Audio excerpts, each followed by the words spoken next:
Psalm 121, Michelle, if you can get it up there, the NIV, I think it is.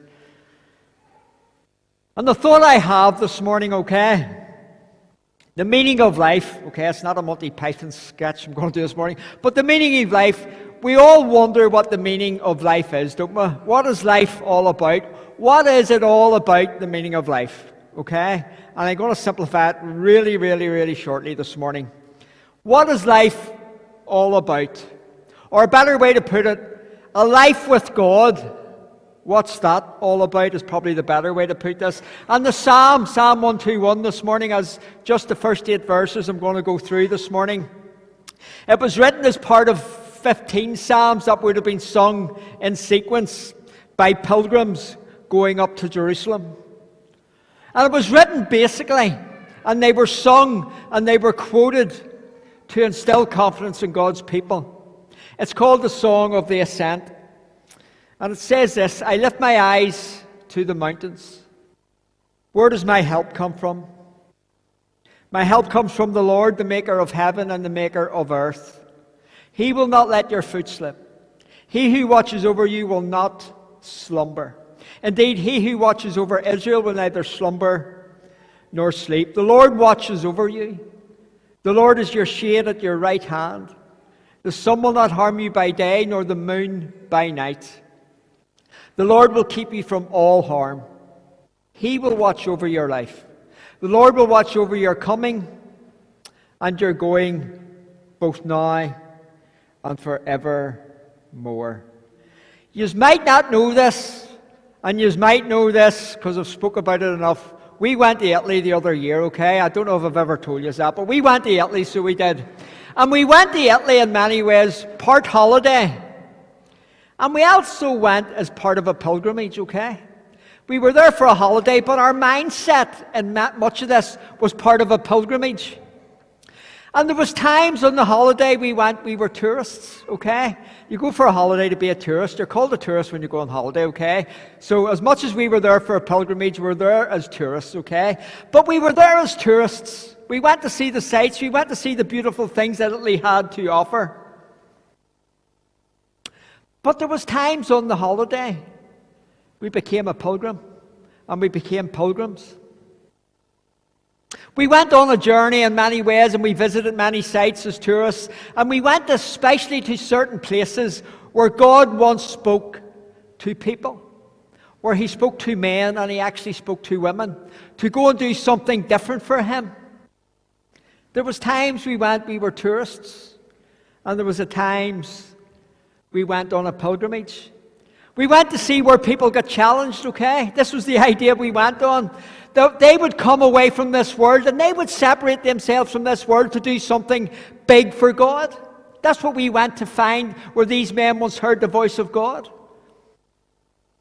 And our reading this morning was a song that was sang by pilgrims, and they were heading towards Jerusalem. Get the picture out of your mind, okay? Jerusalem is on a hill, and you have these pilgrims. Many of them would come every year, and they would go towards Jerusalem, and they would sing these psalms in sequence, Psalms 120 to Psalms 134. They would in sequence sing these psalms. There would be no break in it like we have. The psalm was called the Song of the Ascent for a reason, and it was all about these travelers, these weary travelers that were always looking upwards towards the temple. And they had a promise when they would do this. This was in their mindset. They had a promise that God would meet with their people. And in many ways, here's what they were doing. They were reflecting, in many ways reflecting a life of faith. And they were pushing through the hardships of this world, looking to the promises, singing these songs, ascending upwards towards Jerusalem, knowing that their God would come through for them. In many ways, it's a psalm this morning, okay, to the weary traveller. Anybody weary this morning? It's to the weary traveller. And they're going to God in worship. And they're looking for something. They're looking for words that would refresh their soul. That's what pilgrims would do. And here's the image we're to get this morning, okay? Here's what I want you to picture this morning. You're either a tourist in this world, or you're a pilgrim. You're either a tourist in this world, or you're a pilgrim. You're either part of this world. Look, I'm not saying we're not part of this world. We live in it, we work in it, we do all this. But it's spiritually speaking, and it's a metaphor in many ways, but we're either part of this world, or we're just passing through it, aren't we? We know as believers in Christ, we're just passing through this world. This world is not our home. That's what we know, don't we? We're either part of this world, or we're just passing through it. Eugene Peterson, the writer of the Message Bible, he wrote a book called The Long Obedience in the Same Direction. I would advise you to read that book, okay? It's a fantastic, challenging book. I think he's got it there. And he says that, here's what he says. The world, he says, is an atmosphere. It's a mood. It's hard for the sinner to recognize his temptations, just like it's hard for a fish to discover the impurities in water. He says we sense that things are just not right. The environment we're in isn't whole. He says our environment erodes our faith. Our environment dissipates hope. Our environment corrupts our love. He says something is not right, and we just can't put our finger on it. Something just doesn't add up, and we just don't know what that is, he says. We're in an ever-changing world. And what is worthwhile, he says, and it really got me thinking, what is worthwhile is so easily got nowadays, isn't it? What is worthwhile is so easily attained. And he says something, he says, our attention span. I was talking to somebody coming in this morning. He says our attention span is poor, isn't it? We do not like waiting, sure we don't. Who likes waiting in here? I've talked about this a few times. Anybody a good waiter in here? Not serving stuff in the restaurants. Anybody good at waiting this morning? None of us like waiting, sure we don't. Get stuck behind anybody a cyclist before I start on them? But get stuck behind a cyclist. I don't like waiting. I don't like waiting on cyclists. But we're poor at waiting, aren't we? You see, our attention span, it gets influenced by the most insignificant things, doesn't it? We get so caught up by that's what is so insignificant. And he said something, he says our sense of reality gets flattened by getting things too easily. And he said something which really, really got me going. He said, he says it's not hard to get the people into the gospel. He said it's not hard to get people to believe in the gospel. But to sustain the interest in the gospel, the message of Jesus, is a different thing, he says. He says many make decisions for Christ. But he says the problem is, and here's the problem, because we're in this world, we know we're passing through it, but if you're part of this world, here's the problem. He says, in this world, we want things that are fresh and new, don't we? We're always wanting something that's fresh rather than something that's old, isn't it? Isn't that true of all of us this morning? Something that's new, something that doesn't make no real effort. I don't really have to make an effort to get that. And even if there's no substance to it, I still want it. We're that sort of people, aren't we? Anybody like the big retail? I'm not going to mention because we're on video this morning. That big online retailer, we love it, don't we? You know, order today before 1 o'clock and I get that tomorrow before 1 o'clock. Does anybody know what I'm talking about this morning? We love it because we get it now. We can order it now and I get it tomorrow. If it's a day or two late, I don't like it, okay? I'm nearly on to them, looking on $5 off them and a bit of a voucher, so I am. But we hate waiting and things. You see, even in our culture, even the good news about Jesus, it can be sold if packaged right. Think about that. If the package is right and we like what it says, it's not uneasy to get people towards Christ. But when it loses its freshness, when the message loses its freshness, when the feelings aren't there anymore, it loses its novelty. And it goes straight into the bin with everything else. And here's the thought this morning, if I had one. once on a pilgrimage, somehow, some way, we start to become tourists, don't we? Does anybody remember the day they were saved? We're going to beat the world up, aren't you? It was so good. It was so I'm on fire for God. It was so I can do anything through Christ who strengthens me. That was more real. But somewhere along the line, we become a tourist on our journey. We sort of lose our appetites a wee bit, don't we? We once signed up to something. It was called the long obedience to Christ. It was a long apprenticeship. It was once called holiness. We don't speak about holiness an awful lot anymore, sure we don't. We once signed up to that journey of holiness and the long apprenticeship. And in this life, Peterson says in that book, and it's what shapes my thought this morning, in this life, he says, we're either a tourist on a journey to go and see new things, or we're pilgrims, he says. Tourists are attracted to what they see, aren't they? We go to places because we want to see them. We want to see the old town. We want to see that Leaning thing in Italy, and we want to go and see where everybody else sees. But tourists are attracted to what they see, and even the new places that they find themselves in. Tourists go to the events, don't we? We go to retreats as Christians, even if we're a Christian tourist. We like to go to conferences because it's fresh and it's new. Oh, they're doing something. We even go to church sometimes to look for something new, and we go to different churches to look for something new. We've forgot about the long apprenticeship. A tourist mindset, he says, is impatient. It's always looking for the high points.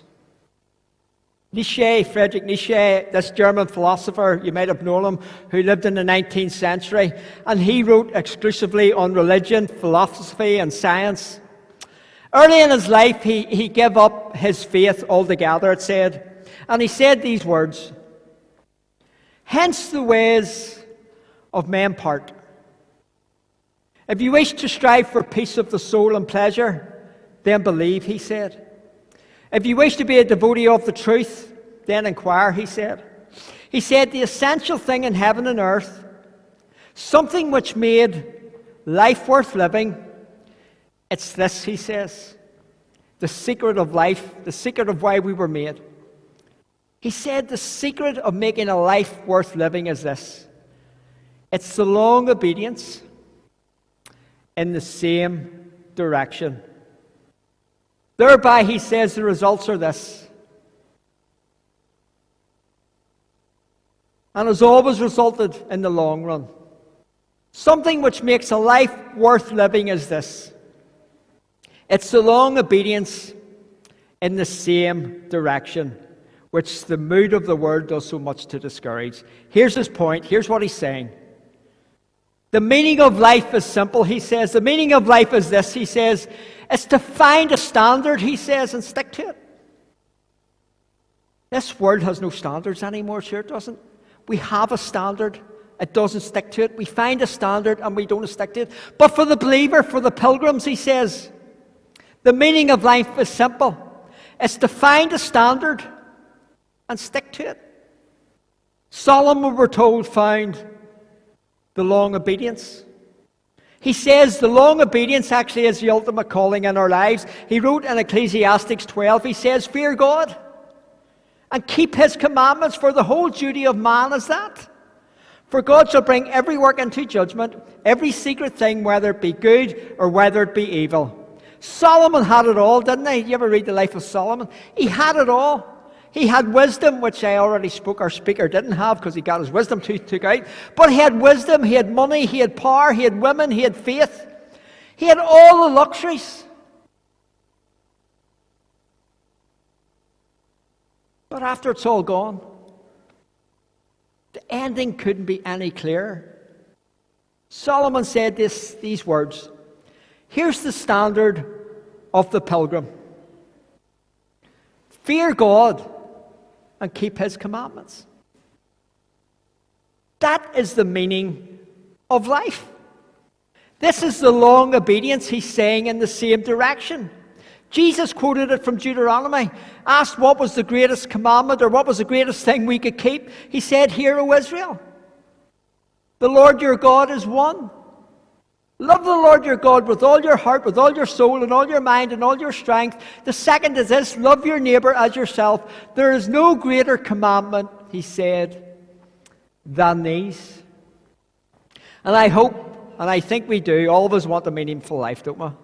We all want our life to count for something. No matter what age we're in here, no matter what's happened in our lives, no matter if we think we don't matter anymore, all of us still want to have a meaningful life, don't we? And hopefully all of us want a life that is worth living.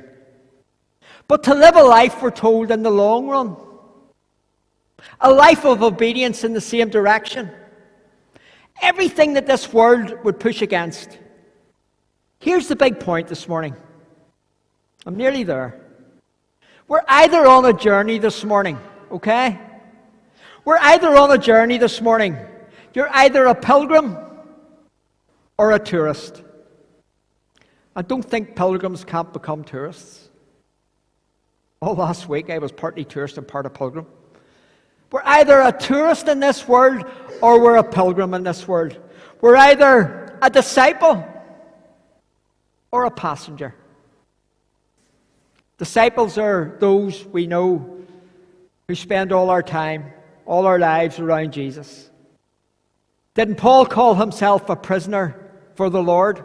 Anybody a prisoner for the Lord? We don't like being a prisoner, sure we don't, because that means we're held captive somewhere. But he says we're a prisoner for the Lord in Ephesians. Therefore I, a prisoner of the Lord, Paul says, implore you to walk in a manner worthy of the calling in which you have been called. And then he talks to us as readers and says, my fellow prisoners, if you love Jesus this morning, listen, you're a prisoner. You don't get to do what you want to do. You do what the Master tells us. A disciple or a follower is a learner. An apprenticeship, an apprentice of the craftsman on the site, we're told.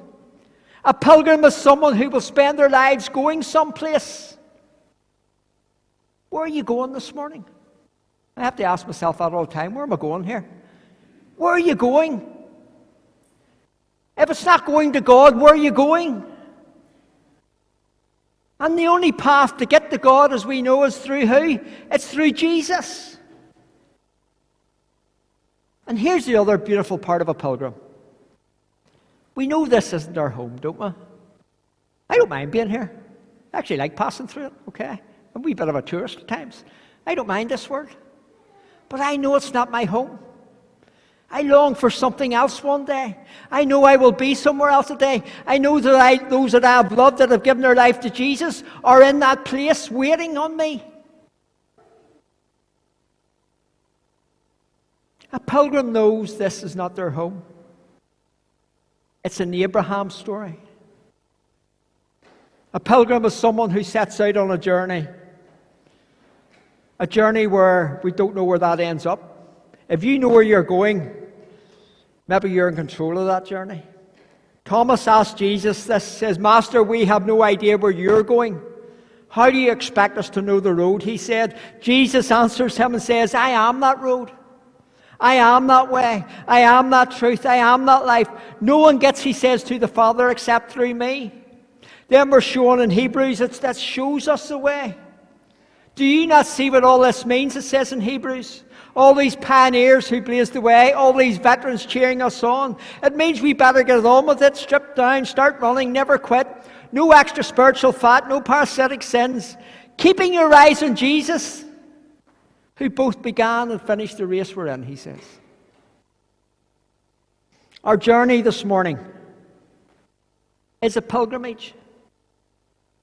It's a long run.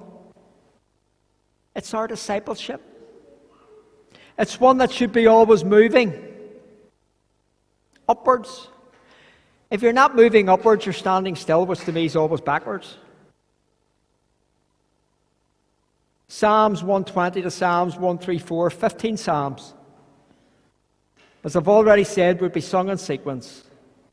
Think about the image. Think about pilgrims. Think about this crowd of people who love Jesus going to the temple, heading to Jerusalem, the highest place in Palestine. Think about all the weary travelers. Pilgrims walk, pilgrims travel, pilgrims have to go distances. Think about the weary travelers, pilgrims, traveling towards this great city. Catch this. They would spend all their time ascending. Not literally did they ascend, but it was sort of a metaphor. It was a trip to be acted out. A life that was continually ascending upwards. A life that keeps moving, but always ascending towards God. It represented in many ways maturity. Getting to one level and then to another. Paul in Philippians, what we covered, I think, described this as the goal of our lives. Where God will beckon us onwards towards Jesus, he says. 3 times a year, get the image, pilgrims, these faithful Hebrews on this trip, they ascend and they remember how they were saved in Exodus. When's the last time you thought about being saved? When God came into your life? That's why we do the table, to remember what he had done for us. But they would remember Exodus. How their identity was defined at Sinai. And how they were assured in the desert for 40 years in their disobedience. The pilgrimage was a way of remembering. It was a refreshing for their souls on how they were redeemed and how they had been blessed. And the Feasts of the Tabernacles were a way of reliving those realities. Until it's time to go up the mountain, they come to the city again. Pilgrims went to renew the covenant in their lives. Think about that this morning. They went on the pilgrimage. They went to the mountain to renew the covenant. See, our life is a journey, isn't it? It's a road trip. It's full of unseen bends that many of us are living at this minute. It's full of many off-road journeys, if we can put it like that. It's not always a good ride, sure it's not. It's not a comfortable ride, this long obedience in the same direction. When we go on the journey, by the time we leave home to the time we reach our destination, what do we call that? We call that the travelling time or the between time, don't we? The between time. Those middle years from childhood to adulthood. It should be the time we leave doubt and we arrive at faith. That's what he's sort of saying. And just a thought this morning as I wrap this up. Think about the journey you're on this morning.